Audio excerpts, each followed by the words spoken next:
اور حضرت معاویہ اور حضرت علی، ان میں حضرت علی رضی اللہ تعالیٰ عنہ کا مقام اور مرتبہ اور درجہ اور شان اور عظمت اتنی اعلیٰ اور اتنی بلند اور اتنی عرفہ ہے کہ حضرت معاویہ اس تک پہنچو نہیں سکتے، نہیں پہنچ سکتے۔ حضرت علی بچوں میں پہلے مومن ہیں، حضرت معاویہ سن 7 ہجری میں ایمان قبول کر رہے ہیں، نبوت ملنے کے 20 سال بعد، 20 سال بعد، اور انہوں نے نبوت ملنے کے پہلے دن ایمان قبول کیا جب ان کی عمر 6 سال یا 8 سال یا 10 سال تھی۔ انہوں نے پرورش پائی ہے نبوت کی گود میں، پروردہ نبوت ہے۔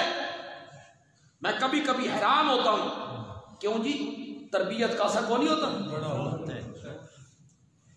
تو میرے آقا کی گود میں جب پرورش ہوئی ہوگی تو میرے آقا نے کیسی پرورش کی ہوگی، حضرت علی کے اخلاق کیسے سنوارے ہوں گے، عادات کیسے سنوارے ہوں گے، اوصاف کیسے ان میں نمایاں کی۔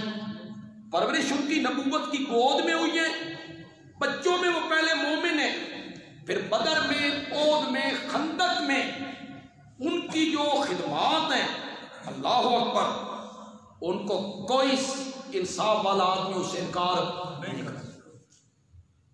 اگر کوئی بندہ حضرت علی پہ تنقید کرتا ہے یا حضرت علی کے متعلق غلط نظریہ رکھتا ہے یا حضرت علی کے متعلق سوء ظن رکھتا ہے اپنے ذہن میں، وہ اہل سنت نہیں، اہل سنت نہیں ہے، اسے اہل سنت کرانے کا کوئی حق حاصل نہیں۔ حضرت علی رضی اللہ تعالیٰ عنہ کے بارے میں یہ کہنا پڑے گا کہ ان میں جو اوصاف ہیں، جو خصائل ہیں، جو کم صحابہ میں ہیں، پہلے 3 صحابہ کو چھوڑ کر رضی اللہ تعالیٰ، پھر نبی پاک کے وہ داماد ہیں، اور آپ کی جو بیٹی ہیں جو زندگی کے آخری سانسوں تک آپ کی آنکھوں کی ٹھنڈک بنی رہی۔ دوسری بیٹیاں تو فوت ہو گئی تھیں، آخر تک جو زندہ رہی ہیں وہ سیدہ فاطمہ رہی ہیں رضی اللہ تعالیٰ۔ وہی جب تشریف لاتی تھی تو آپ اٹھ کے ان کا استقبال کرتے تھے، ان کے لیے آپ چادر بچھایا کرتے، ان کے ماتھے پہ آپ بوسہ دیا کرتے۔ انہی کے بارے میں کہا جس نے فاطمہ کو دکھایا اس نے مجھے دکھایا، اور جس نے مجھے دکھایا اس نے رب کو دکھایا۔ پھر وہ میرے نبی کے داماد ہیں، چچا زاد بھائی ہیں، خلیفہ رابع ہیں، پھر وہ قضاء کے عہدے پر فائز رہے ہیں، فیصلے کرنے کی وہ قوت رکھتے ہیں، اقضاء مالی، وہ بہترین فیصلے کرنے والے ہیں۔ حضرت ابوبکر کے زمانے میں، حضرت عمر کے دور میں، حضرت عثمان کے دور میں وہ قاضی القضات رہے ہیں، چیف جسٹس، ان کے فیصلے محفوظ ہیں کتابوں میں، فقہ کی کتابوں میں ان کے فیصلے محفوظ ہیں۔ تو ہم حضرت معاویہ کی صفائی ضرور دیتے ہیں، لیکن ہم انصاف کی پٹڑی سے نہیں اترتے نا۔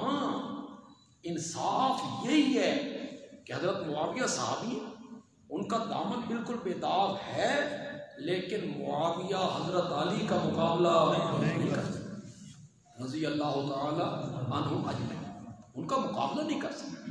یہ بہت بات کے ہیں، حضرت علی بہت پہلے کے دکھ برداشت کیے ہیں، مصائب جھیلے ہیں، پریشانیاں جھیلی ہیں، وطن چھوڑا ہے، انہوں نے جنگیں لڑی ہیں، سفر کیے ہیں، میرے نبی کے ساتھ رہے ہیں، ان کا مقام بہت اعلیٰ ہے۔ جو لوگ حضرت معاویہ کی تعریف کرتے کرتے یا ان کی صفائی دیتے دیتے حضرت علی پر ہاتھ صاف کرنا چاہتے ہیں، اہل سنت کہلانے کے حقدار نہیں ہیں۔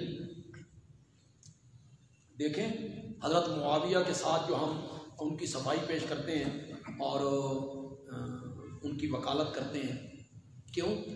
حضرت معاویہ نال ساری رشتہ داری کیوں کرتے ہیں؟ کس نسبت سے کرتے ہیں ہم؟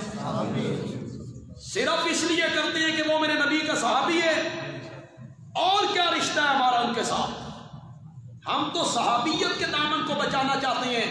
علماء نے لکھا معاویہ سب صحابہ کے لیے پردہ ہے، عثمان عمر ابو بکر بھی بچ نہیں سکتے. یہیں روکو لوگوں کو, یہیں روکو لوگوں کو. حضرت معاویہ کے دروازے پر روک لو لوگوں کو. تو حضرت معاویہ کی ہم وکالت کرتے ہیں تو صرف اس وجہ سے کہ وہ ہمارے نبی کے کیا ہیں. حضرت علی کیا ہے,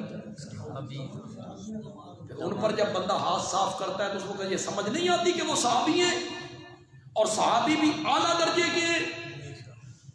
پھر وہ چوتھے نمبر پہ خلیفۃ المسلمین بنے, پھر میرے نبی کی گود میں انہوں نے پرورش پائی, پھر احد, خندق, بدر, ان میں ان کے کارہائے نمایاں ہیں. بندہ حیران ہو جاتا ہے ان کے کارنامے دیکھ کر.